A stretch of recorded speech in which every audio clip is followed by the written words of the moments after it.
Hello, in this video we'll determine the details of a LINEST function for multiple linear regression with more than one independent variables. Here we have a dataset with two independent variables. So we perform the LINEST function or enter the LINEST function of this dataset and show the full statistics. Here we have the y-intercept, slope 1, slope 2, standard error of the y-intercept, standard error of slope 1, standard error of slope 2, standard error of the estimate, coefficient of determination, the degrees of freedom, F statistics, residual sum of squares, regression sum of squares. We'll determine these values using the matrix operation. We begin with the X matrix. We fill up the X matrix. First column will be all 1, while the second column will be array formula of this range. Now that we have the X matrix, we can now convert it into a square matrix by multiplying this with its own transpose. So we have matrix multiplication and transpose of this matrix multiplied by itself. Now we have a square matrix. We can now invert this matrix by using the inverse function.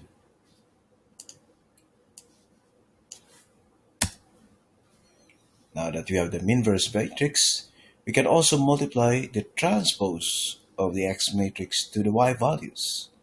So we have a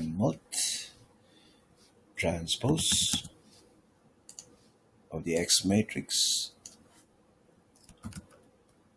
to the Y values.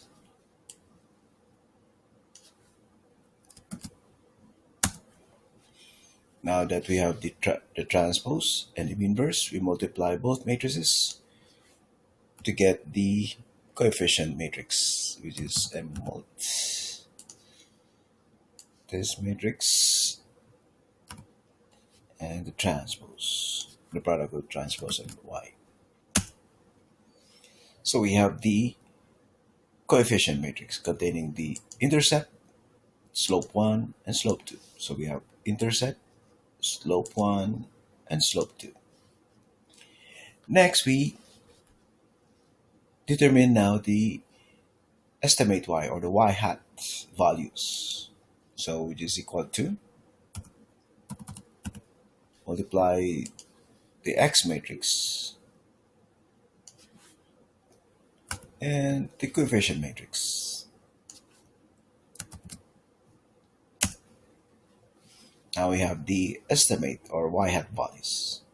Now that we have the y hat values, we will now calculate the residual sum of squares. But before we do that, let's calculate the variance of population y, because we will need that.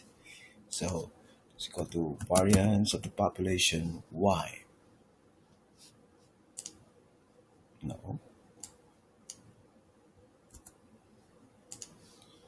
The population 1. Next, we calculate the population, which is equal to the rows of the dataset.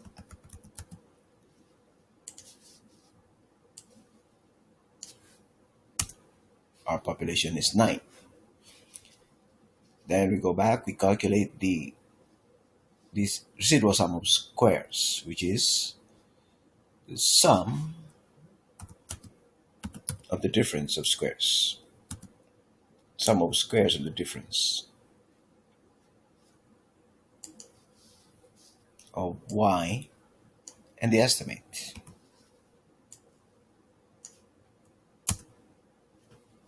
Which matches to our calculations, 4.599. Next, we calculate the regression sum of squares, which is ESS equal to population times y minus RSS, or residual sum of squares. So population times the variance of the population y minus residual sum of squares. And it's 195.1, which matches to our calculations. Next, we have the degrees of freedom, which is equal to rows of the range minus the columns of the range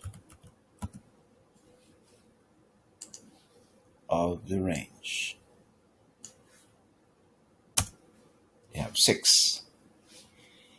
Next, we calculate the standard error of the estimate, which is equal to the square root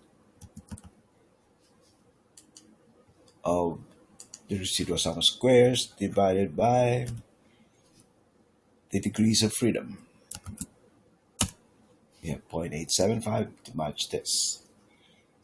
Then we calculate the F statistics, which is equal to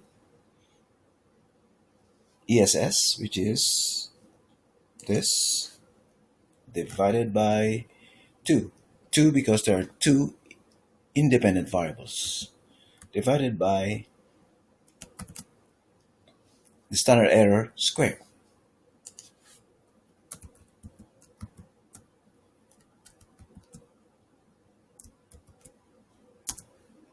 You have 127.27, which matches this. Next, we calculate the coefficient of determination, which is equal to ESS divided by the population times the variance of the population, or y. Sure? 0.977. Sorry. Now we're down to the last 3 standard error values. Let's begin with the standard error value of the slope 2, which is equal to standard error estimate times the square root of K8.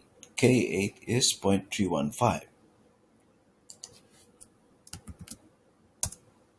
That's 0.491, which matches to our calculation. Next, the standard error value of slope 2, or slope 1, which is equal to standard error estimate times J7, which is this, or the square root of J7.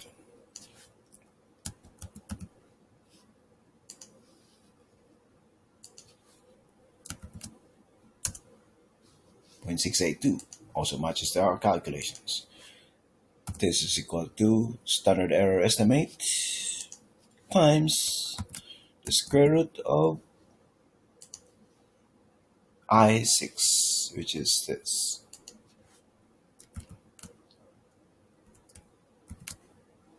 That's the standard error for the y-intercept. This completes the details of the LINEST function for multiple linear regression with 2 independent variables.